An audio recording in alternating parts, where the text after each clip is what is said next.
Bonjour, bienvenue sur notre chaîne Automoto à fond dans les taux. Nous sommes aujourd'hui à Ibiza sous le soleil et nous essayons la toute nouvelle Renault Twingo. Il s'agit d'une version néo-rétro de la Twingo 1, née en 1992. Elle ressemble furieusement à son modèle, mais n'a en réalité plus grand-chose à voir avec elle. La nouvelle Twingo roule désormais en électrique, comme la R5 avant elle, mais avec son petit format, son rayon de braquage réduit, sa fière pétulance, elle pourrait devenir la reine des villes, comme son modèle. Cette nouvelle Twingo est propulsée par un moteur de 80 chevaux. Il est alimenté par une batterie de 27,5 kWh qui lui donne une autonomie WLTP de 263 km. Alors ça paraît pas beaucoup vu comme ça, mais en réalité c'est une voiture qui est faite pour la ville. Nous roulons au quotidien avec une Fiat 500 avec une batterie de 24 kWh et nous n'avons absolument pas besoin d'une plus grosse batterie pour une utilisation quotidienne. Son atout numéro 1, son prix. Cette Twingo est vendue 19 490 € en finition Evolution et 21 090 € en finition Techno.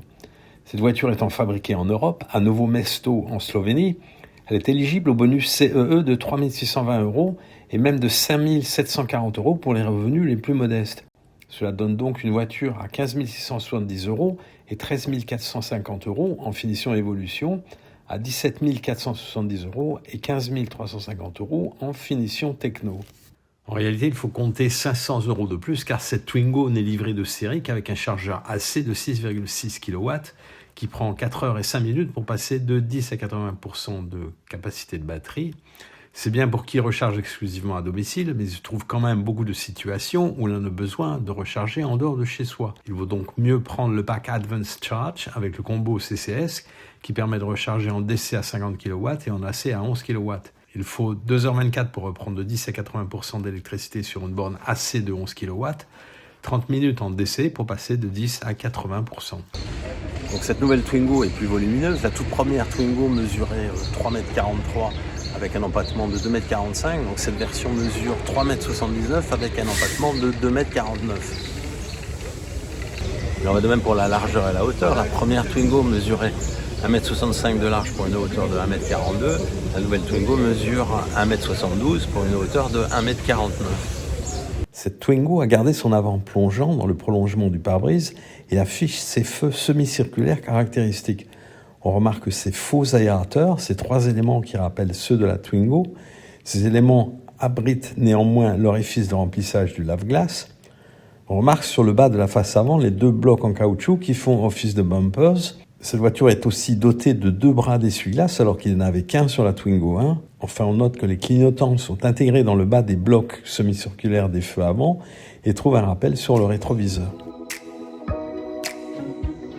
À l'arrière, les feux sont également intégrés dans des éléments semi-circulaires qui intègrent les stops et les clignotants.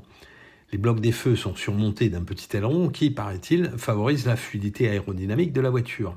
On retrouve les mêmes bumpers en caoutchouc qu'à l'avant, alors que l'inscription Twingo avec un plus à la place du T s'étire sur le haillon.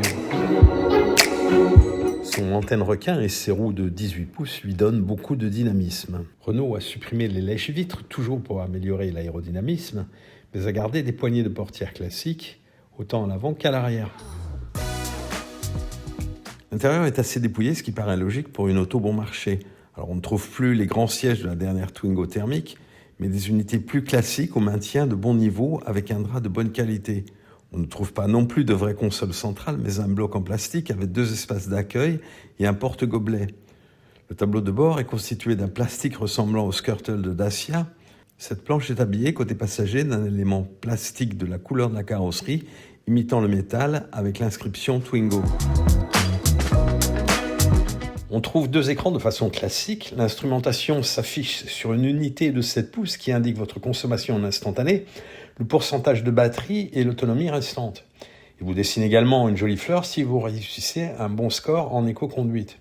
Alors, il faut choisir la finition techno si l'on veut bénéficier sur son écran central de 10,1 pouces des services de Google qui constituent l'un des atouts de Renault aujourd'hui.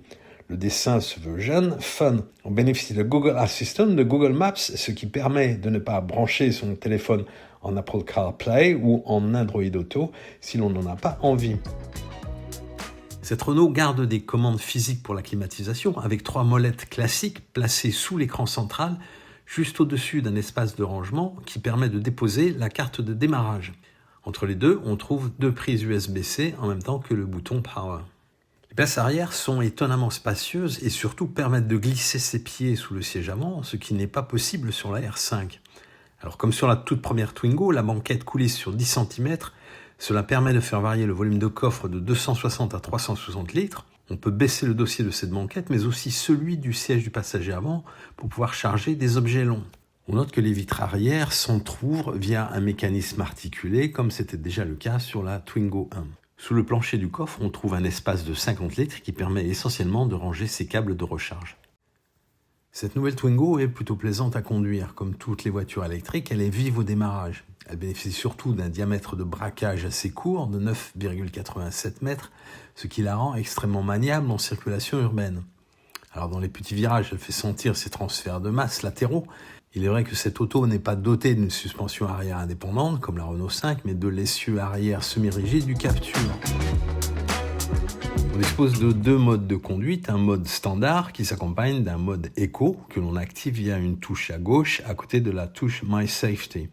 Cette voiture est surtout dotée de palettes au volant qu'on ne trouve pas encore sur la R5. Donc elles permettent de régler la récupération d'énergie sur 4 niveaux et même de conduire en one pedal. C'est pratique et ludique, même s'il y a un petit bip agaçant à chaque fois que l'on arrive à la position one pedal et lorsqu'on la désactive. Quant à la consommation, elle monte à 15 kWh si l'on donne trop de dynamisme à la conduite. Mais elle peut aussi descendre sous les 10 kWh. Nous avons ainsi réussi un excellent 8,6 kWh au 100 km sur une séquence d'une dizaine de kilomètres dans la campagne autour d'Ibiza, en observant, il est vrai, une stricte éco-conduite. Cela sans utiliser le mode éco. Sur la journée, sur un parcours varié, sur route de campagne et traversée de villages, nous avons réussi un excellent 11,8 kWh. Donc de quoi faire des kilomètres tous les jours. Voici donc une excellente voiture électrique urbaine qui risque de faire mal à sa cousine, la Dacia Spring. Elle pourrait d'ailleurs recevoir une version utilitaire. Renault avait par exemple préparé une version séduisante sous les couleurs d'EDF. Rappelons qu'il faut choisir la finition techno si l'on veut l'écran central avec OpenAir Link à interface Google. Alors, cette finition offre également un préchauffage de la batterie qui intervient lorsque l'on programme son itinéraire sur le GPS. Il faut aussi passer par cette finition techno si l'on veut les palettes de freins régénératifs, la climatisation automatique, la carte main libre, les essuie-glaces automatiques et 6 haut-parleurs. Le jaune est la couleur proposée de série. Les jantes de 18 pouces sont en option.